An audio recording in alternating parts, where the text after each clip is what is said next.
In this chapter, we have a lot of quarreling. We have arguments between royalty and a king of the underworld, as well as a dispute between two admirals. But we also have cause for celebration, as we sail away from chaos and towards the land of legends, Elbaf. So let's fasten in for chapter 1124 of One Piece, starting with the cover series, where we get a much more serious tone in this installment compared to the feast Yamato shared in the last chapter with those kids. Yeah, to go from a very communal, kind of wholesome moment that was reminiscent of Odin's own vassals to Yamato attempting to go to a different region, but instead stumbling across an attempted kidnapping. Yeah, and luckily she was there to disrupt the occurrence and save this girl. But as you pointed out to me, it's a very good example that there's still a lot of crimes existing around Wano due to the 20 years of just horrendous ruling under Kaido and Orochi. And just allowing for minor criminals to exist within that world, even if Momo is a good shogun and is trying to make the country better, it's not going to happen overnight. Yeah, it's going to take some time to fix that culture. So I do think it's a bit more realistic, honestly, and I think it's a pretty good depiction to throw in there, but definitely unexpected from where we left off. However, let's get into the chapter itself, and starting where we always do, with the title. That being Best Friend. Yeah, and this was kind of a vague one, honestly.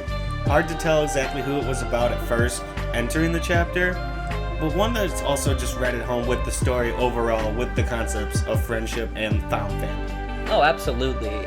And funnily enough, it's not one of the friendships I think anybody would think of when you first think of dynamic duos across the series. Definitely not. So let's see what tale of friendship we hear about in this chapter instead, starting on page 1 with the person who's probably the most excited about everything that's gone down, Big News Morgans. Yeah, and he's just losing his mind, over the moon with all these different storylines at his disposal, and just the mayhem that's about to be unleashed onto the world, and the panic over Vegapunk's words, just among the general public. Oh, I can only imagine what his actual reaction in the moment to hearing Vegapunk's announcement was, but he's the perfect person to show, to surmise every bit of emotion people could be feeling about this, because he's going to write about it. And he's so desperate to sell more World Economic Journal papers, but he's also very quick to just be cut down by Vivi at his side. Yeah, shout out Vivi, keeping him in place and letting him know, hey man, you're full of it. How could you do this? You're a liar. He's just being capitalistic. It's kind of heartless. It's hard for me to decide if I like or hate him as a character, because he's hilarious, but also, yeah, not a good person. Hard to hate on the big bird that just screams, "Big news!" Yeah. But, yeah, he's horrible. He's not a good person. He is an emperor of the underworld, as he showed at Big Mom's tea party. But he also just clearly does not like being called out by Vivi, who is not going to stop making sure that her dissonance is known. But this also isn't out of character for Vivi to stand up against these kinds of things either, because even when she was a kid at the Reverie and she saw the way Wapol was acting as a ruler, she knew that wasn't right, and she stood against that, and it got her hit as a child, but she's shown she's not backing down from people just being blatantly evil in front of her. And speaking of Wapol, on the flip side, he's also there, and he's just cowering, saying, please don't offend him, he's our ride. Really showing that she's the one with all of the spine here. Oh, he's always been despicable in his own way, but I do think it's interesting that Morgans is just so egotistical in the way that he's trying to view this opportunity, even referring to himself as the top dog up in the sky, which is just a very bold statement. Yeah, there's not that many people up there, I guess. You had Shiki's floating ship, but he seems as though he has a lot more spine to try and act rash and brash now that all of these secrets are pretty much out in the open. Yeah, and even if Vivi won't let him off the hook, he really just starts to ignore her and focus on all of these great stories and headlines that he can choose from. From Trafalgar Law vs. Emperor Blackbeard, Shanks vs. Captain Kidd, and now Luffy, as he's gonna put it, ruthlessly killing Vegapunk. Which, as he's immediately called out by Vivi, calling him a liar again. But one thing of note is, if he was just hearing the announcement like everybody else, and they knew that Luffy was coming as well, I think most of the public probably thinks that Luffy's responsible for his death. So, wouldn't it make for a better storyline to publish the truth or something else that he knows? It would. I mean, our boy Leo even thought it was when they were hearing everything live. That's true. Leo, as naive as he is, got a good heart. But moving on to page 3, back on the ground, we return to just the wake of what's been left of Egghead, with still really no signs of active life, but we do hear a voice coming in over the Den Mushi, just asking for some kind of response. Egghead, anybody, please respond. And before we get any response, we do see a quick shot of Sentomaru rowing away alone in a small boat, crying to himself. He's been through a lot this arc. But speaking of that idea of, for him, conflicted, but even more so, we have Kizaru, picks up and finally responds to the call. And he opens with a line that's just kind of beautiful after everything he's gone through. He's just tired and done with it. And he goes, "You're awful loud," which is a bold statement considering who's on the other end of that line, being Fleet Admiral Sakazuki, just fuming. I know he just slowly drawled that out too in like the most Kizaru tone. His slow talk. Yeah. Why are you being so loud? But to Sakazuki's shock, he simply asked, "Why are you the one picking up the Den Mushi?" And I mean, as Kizaru shows in the next panel, there's only one answer to that.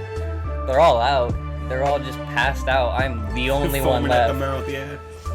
And hearing that, Sakazuki immediately rattles off, "Well, where's Saturn? What about the power source? What about our targets? Did anything go right?" And I love that Kizaru just continues to be like, "Look, man, I don't care. I'll have them tell you once they're up." He's not going to get into the details of anything. Honestly, I don't feel like he's not going to do any paperwork after a day like today. No. Sakazuki does kind of start to grill him, saying, "You better not be slacking off again." But Kizaru leaves him no time to stew on that thought, asking a very poignant question of just, "Hey Sakazuki, have you ever had to kill your best friend?" Yeah, and that shuts him up real quick.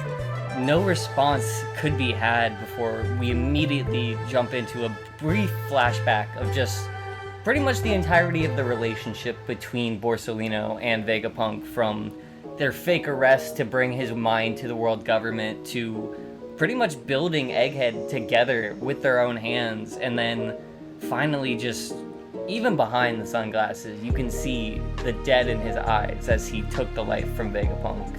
No, and then he calls back to Sakazuki when he doesn't immediately answer. Like, "Oh, you think I'm slacking off?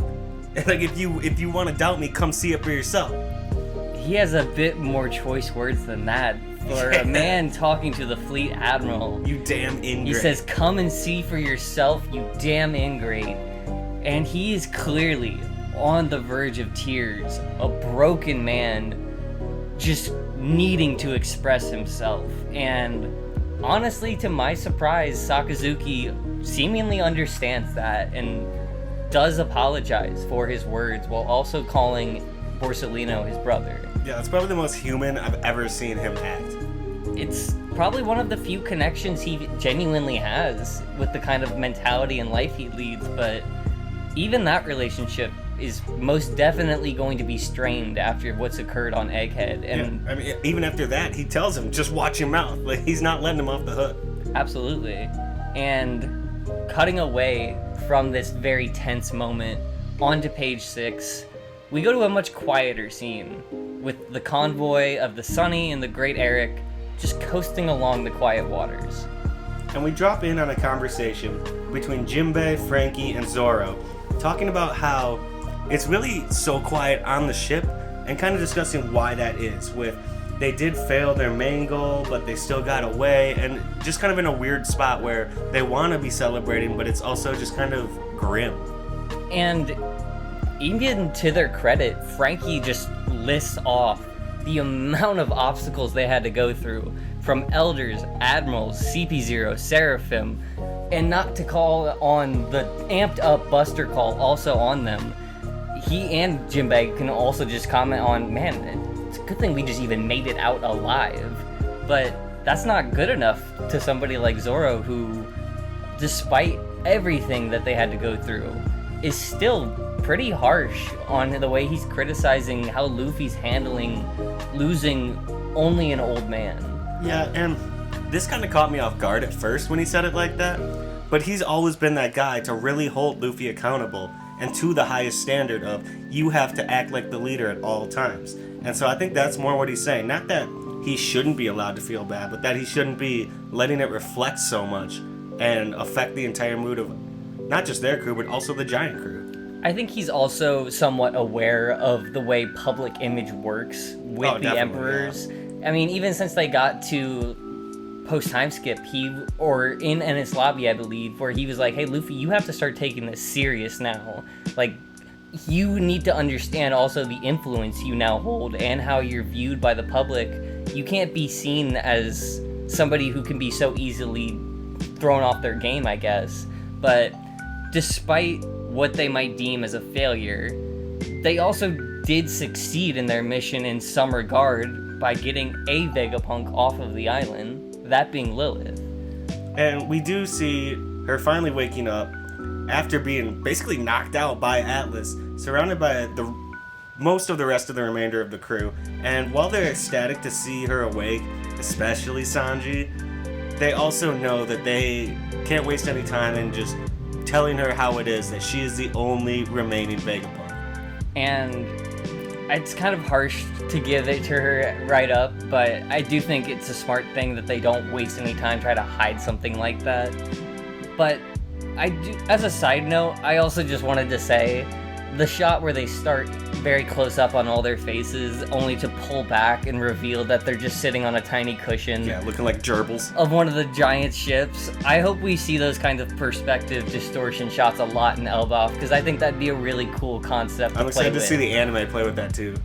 But moving on to page 8, you do see Nami and them feel bad, and they're trying to deliver it in a really gentle way, because she's probably disoriented from getting punched by Atlas and just having to wake up. But Lilith herself really doesn't waste a lot of time internalizing this truth, and then immediately feeling despaired about it, and then immediately moving her feelings towards, well, I'm hungry now. Yeah, and we get the classic Usopp, like, oh, that was really quick. He also is like, you're the evil one, and then, oh, okay, now you're over it. But in order to satiate her hunger, Brook does direct her towards the table of fruit that the giants had left behind for them, where a gloomy Luffy, not a very common sight that we really see all that often, is just mulling over the fact that Vegapunk, or Apple Gramps as he likes to call them, was taken and that they didn't succeed, while also just stuffing himself with what Chopper only calls only 5 bunches of grapes. Yeah, which, Lilith's like, that's still plenty, but us knowing how Luffy eats, that is a pretty depressing meal for him. Yeah, that's like a snack. That's a little warm-up maybe, but that does seem like Lilith is more acting like her short-tempered self in that sort of response. But even with that outburst, Lilith does seem very different from her typical self that we met on Egghead. Not only feeling physical needs without York's connection, but also continually saying things like, oh, I heard this, or it's like a strong sense of intuition.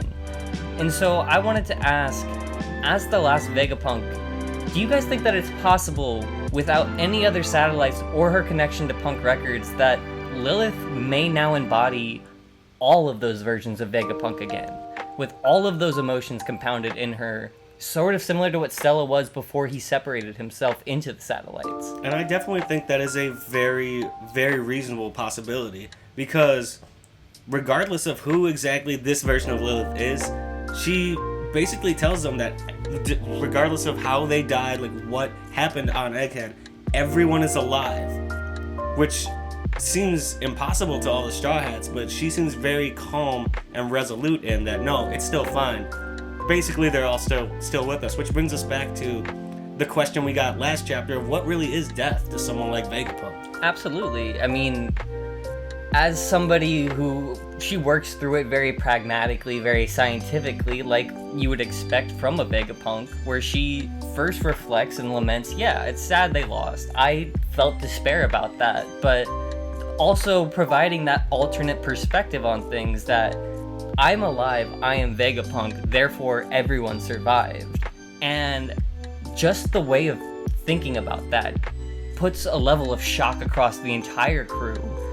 So big that even the great Eirik in that next panel is shown just jumping with exuberance. And it's hard to say that that wasn't an effective explanation for the rest of the crew. Well, it definitely was for Luffy, because we see him. Now that he knows, oh, I didn't fail. I ended up helping Applegrams how I wanted. Alright, cool. And hops up onto the table, ready to party with the Giants, which they're over the moon about. I mean, they'd been waiting for him to do so. This wasn't the Luffy they expected coming off the island initially. But now that their captain is fully feeling himself and ready to celebrate, it seems like everybody's kind of had that edge taken off of them. And you also do see a short panel of Robin hugging Chopper, just thinking about the opportunity to meet Saul again. And it kind of looks like she's squeezing him just a little too hard, but he's not about to say anything because he just knows, like, this means a lot to her. Oh yeah, it's adorable. And it's nice to see that she's definitely just warmed not only to the crew, but to the idea of reconnecting with old friends too. And speaking of old friends, we see the Giants really egging Luffy on, kind of messing with him, by casually asking him who he thinks will find the One Piece and become the Pirate King, to which he replies with kind of a lot of energy. That's why I set sail in the first place, like, kind of, how dare you? No, how could you think it would be anybody else? You guys know it's gonna be He's me. right here! And I don't care if you're with me or against me, because I'm definitely gonna be king of the pirates. Man, I love seeing him all fired up and passionate again. Like, sick. Don't be eating those grapes all sad. Yeah, get up there, tell him who's boss. And as we see this zoomed out shot again of just a giant celebration, the one that they deserve after getting through the harrowing events of Egghead, and we are setting off now with nothing in our way towards Elbaf, and we even get a bit of a glimpse onto the island, where you do see what at first looks like a pretty unidentifiable figure just sitting on the shore, seemingly drinking, awaiting for this ship to come. And so with this, we just wanted to ask, who do you guys think this mysterious figure could be? Could it be Saul, waiting to meet Robin again? Could it be Loki? Or could it be another one of the Roger pirates that we've yet to really encounter, being Skopper Gaban? It's not unlikely, considering some theories that exist, that the Roger pirates have been kind of strategically placed throughout the Grand Line. Crocus at the start with Reverse Mountain, Rayleigh near Fishman Island, but one of the officers we haven't seen in the new day and age is Skopper Gaban. So why not have him put on Elbaf, and whoever gets there close towards the end, just give them a bit more guidance. And we've also seen a mysterious figure on a cover series with Crocus, another one of the Roger Pirates, back on chapter 631, with a figure that people thought might be Shiki, but perhaps it could be Gaban with a new hair color. The hair looks similar. It maybe looks like this figure has a hat too. Yeah, and it wouldn't be the first time that a small physical detail changed about a character over time. No, look at Denjiro's face. Yeah. But that is all we have for our chapter review, and while the Marines are focused on piecing themselves together, the seas seem clear for the Straw Hats and allies to set sail to Elbaf without any issue. What all we may find there, or who all we may meet, is still a mystery, and it will remain a mystery for another week, as we do have another scheduled break. But we'll be here waiting for an adventure in the Land of Giants, and we hope you'll be there with us. So, make sure you comment your thoughts on this chapter, like the video if you've enjoyed our analysis, subscribe so you don't miss another video from us, and as always, don't forget, be crew!